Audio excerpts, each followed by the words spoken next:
तीन दामाद की सास पार्ट 2। अब तक आपने सुना कि कावेरी जी अपनी तीनों बेटियों ईशा, मोहिनी और सुहाना की शादी 3 घर जमाई लड़कों के साथ करवा देती है। उन्हें लगता है कि ये लड़के शायद घर का कामकाज संभाल लेंगे, लेकिन उनके तीनों घर जमाई बहुत आलसी थे। वो नौकरी भी नहीं करते थे और बाहर का काम भी नहीं। कावेरी जी ने अपनी बेटियों से कहा कि वो प्रेगनेंसी का बहाना बनाकर अपने पतियों को सबक सिखाए। अब सुनिए आगे। मम्मी, आपने जैसा कहा था हमने वैसा ही किया, लेकिन देखिए ना, विवेक का हाल तो वैसा का वैसा ही है। घर में ना सुबह का नाश्ता बनता है और ना खाना। नौकरी पर जाने की बात करूं तो खाने को दौड़ते हैं मुझे। हाँ मम्मी, मैंने भी सुमित को कितनी बार कहा कि अगर नौकरी नहीं करनी तो कोई छोटी सी दुकान ही खोल लो। घर का खर्चा कैसे चलेगा? देखो दोपहर के 12 बजने आए और जनाब अभी तक सो रहे हैं। हाँ मम्मी, ईशा और सुहाना ठीक कहती हैं। अविनाश का भी यही हाल है।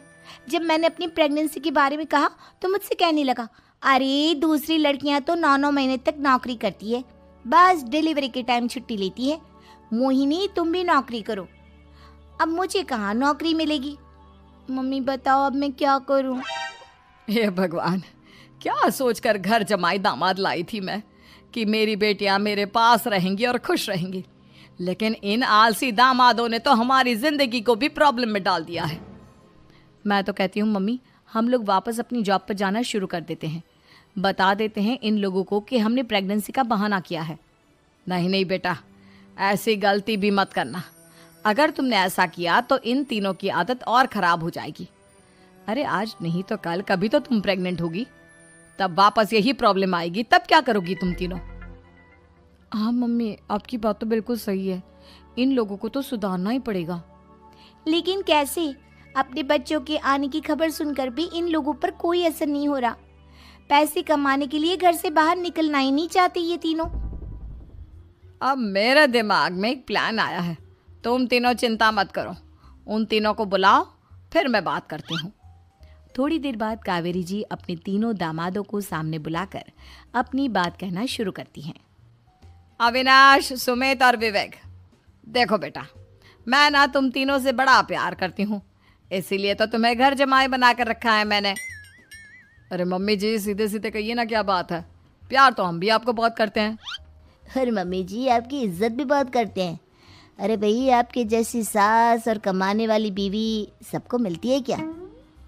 हाँ मम्मी, विवेक और सुमित ठीक कह रहे हैं। आपकी बेटी से शादी करके मेरी तो ज़िंदगी ही अच्छी हो गई है। जानती हूँ मैं, और ये भी जानती हूँ कि तुम तीनों अपने अपनी बीवियों से बहुत प्यार करते हो। बेटा, बात ऐसी है कि हमारे कुल गुरु ने कहा है कि प्रेग्नेंट होने के बाद मेरी तीनों बेटियां शुरू के 4 महीने हमारे गांव में जाकर रहेगी, जहां मेरे चाचा जी रहते हैं।